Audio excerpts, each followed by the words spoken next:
कधी असं झालंय का? आपण एखादं पुस्तक वाचतो आणि अक्षरशः डोकं सुन्न होतं. म्हणजे काय बोलावं, काय समजून घ्यावं काहीच कळत नाही. काल माझ्यासोबत नेमकं तेच झालं. मी एक पुस्तक वाचत होतो आणि त्यात अशी एक संकल्पना होती ज्यामुळे माझ्या डोक्याला अक्षरशः मुंग्या आल्या. आणि त्या क्षणी माझ्या मनात एक प्रश्न आला. आपल्याला कधीच कोणी सांगितलं नाही की श्रीमंत कसं व्हायचं, की आपण कधी ते शिकण्याचा प्रयत्नच केला नाही. कारण सत्य असं आहे, हे सगळं ज्ञान पुस्तकांमध्ये आहे, पण आपल्याला कधी त्याकडे लक्ष द्यायला शिकवलंच गेलं नाही. आणि तेवढ्यात मला माझ्या गावातील एक गोष्ट आठवली. आमच्या गावात आहे ना, एक टपरीवाला होता. साधा नॉर्मल पान मसाल्याची टपरी लावणारा. जेव्हा तो 21-22 वर्षांचा होता तेव्हा त्याच्याकडे फक्त एकच टपरी होती. पण आज त्याच्याकडे 30 ते 35 टपऱ्यांचं जाळ आहे संपूर्ण तालुक्यात. आणि आज लोक त्याला नावाने नाही, शेठ म्हणून ओळखतात. मोठ्या गाड्या, पैसा, मानसन्मान, आर्थिक स्वातंत्र्य, इतकं की पुढच्या 10 पिढ्यांचं आयुष्य सेट करून ठेवलंय त्यानं. पण मी विचार करत होतो, आपल्याला एक नोकरी नीट मॅनेज होत नाही आणि तो 30-35 टपऱ्या कशा मॅनेज करतोय. आणि मग मला त्या पुस्तकात उत्तर मिळालं. त्या सगळ्यांमागे एकच संकल्पना होती.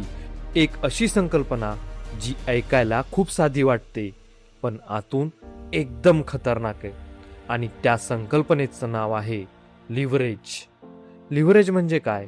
समजा मला इथून मुंबईला जायला 4 ते 5 तास लागतात, पण जर मी लिव्हरेज वापरलं तर मी तेच अंतर अर्ध्या तासात पार करू शकतो. म्हणजेच मी माझे एफर्ट्स 20 पट, 30 पट, 40 पट वाढवू शकतो. समजा 1 कोटी रुपये कमवायला 20 वर्ष लागतात, पण लिव्हरेज जर वापरलं तर तेच 1 कोटी 3 ते 4 वर्षात कमवू शकतो. आणि सर्वात मोठा ट्विस्ट काय माहितीये? तो टपरीवाला हीच संकल्पना वापरत होता, पण त्याला स्वतःलाच माहित नव्हतं की तो लिव्हरेज वापरतोय.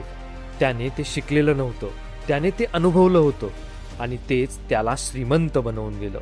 पण इथे एक मोठा प्रश्न आहे. जर ही संकल्पना इतकी पॉवरफुल आहे तर आपल्याला का कोणी सांगितली नाही?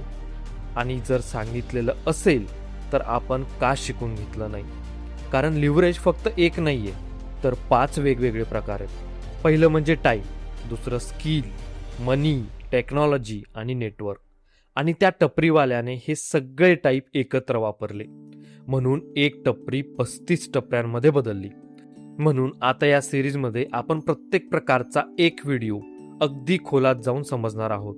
कारण जेव्हा हे सगळे लिव्हरेज टाईप एकत्र येतात तेव्हा साधा माणूस शेठ बनतो. म्हणून जेव्हा मी ही संकल्पना वाचली, तिचा खोलात जाऊन अभ्यास केला, तेव्हा मला एक गोष्ट खूप स्पष्ट झाली. ही गोष्ट फक्त माझ्यापुरती ठेवायची नाही, ही तुमच्यापर्यंत पोहोचली पाहिजे. म्हणून आता आपण काय करणार आहोत? या लिव्हरेजच्या प्रत्येक प्रकारासाठी एक स्वतंत्र व्हिडिओ बनवणार आहोत. पुढे येणारे 4 ते 5 व्हिडिओ तुमच्यासाठी खूप महत्त्वाचे असणार आहेत. कारण आज मी जे अनुभवलंय ना, तो इम्पॅक्ट तुम्हालाही जाणवेल. आणि खरं सांगतो, हा व्हिडिओ मी काही प्लॅन करून स्क्रिप्ट लिहून नाही बनवला. मी इतका त्या पुस्तकाने हललोय, इतका विचारात पडलोय की जे मनात आलं ते थेट रेकॉर्ड करायला सुरुवात केली. कारण हे फक्त कंटेंट नाहीये, हे माझं रिअलायझेशन आहे. आणि हे रिअलायझेशन मी तुमच्यासोबत शेअर करतोय.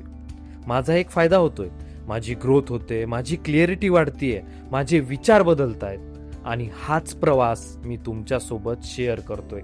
म्हणूनच जर तुम्हाला मेंटल ग्रोथ, फायनान्शियल ग्रोथ आणि लाईफमध्ये नेक्स्ट लेवलला जायचं असेल तर आपण सगळ्यांनी एकत्र येणं खूप महत्वाचं आहे. कारण जेव्हा सेम फ्रिक्वेन्सीचे लोक एकत्र येतात तेव्हा त्यांची ग्रोथ एकदम वेगळ्या लेवलला जाते. म्हणून ही फक्त रिक्वेस्ट नाहीये, ही एक इनोव्हेशन आहे आपल्याला या प्रवासाचा भाग बनण्याची. त्यामुळेच आपल्या या चॅनलला नक्की नक्की नक्की सबस्क्राईब करा आणि पुढच्या येणाऱ्या प्रत्येक व्हिडिओला मिस करू नका. कारण पुढचे जे 4-5 व्हिडिओ येणार आहेत ना, ते तुमच्या मेंदूचे नवीन दरवाजे उघडणार आहेत. तुमचे खूप खूप धन्यवाद.